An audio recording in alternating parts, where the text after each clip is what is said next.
ఈరోజు మన అండాళ్ళ తల్లి ధర్మాసవతంలో భాగంగా 5వ పాసురం విన్నపం.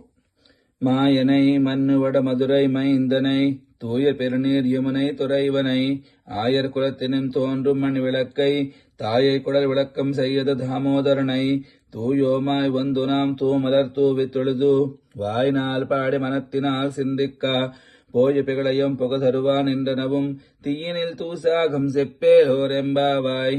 மாயனை மன்னுவட மதுரை மைந்தனை தூயர் பெருநீர் யமுனை துறைவனை ஆயர் குலத்தினும் தோன்றும் மண் விளக்கை தாயை குடல் விளக்கம் செய்யத தாமோதரனை தூயோமாய் வந்து நாம் தூமலர் தூவி தொழுது வாயினால் பாடி மனத்தினால் சிந்திக்கா போய பிகளையும் புகதருவான் என்றனவும் தீயனில் தூசாகம் செப்பேலோரெம்பாவாய்.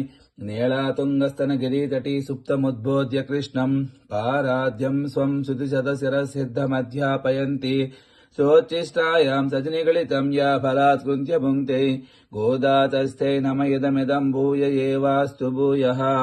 कर्कटे पूर्वफल्गुण्यां तुलसीखाननोद्भवां पाण्ड्ये विश्वम्भरां गोदां वन्दे श्रीरङ्गनायकीं. कर्कटे पूर्वफल्गुण्यां तुलसीखाननोद्भवां पाण्ड्ये विश्वम्भरां गोदां वन्दे श्रीरङ्गनायकीम्. ஆண்டாள் திவ்ய திருவடிகளே சரணம். ஆழ்வார் எம்பெருமானார் ஜீயர் திவ்ய திருவடிகளே சரணம். ஓம் அஸ்மத் குருபியோ நமஹ.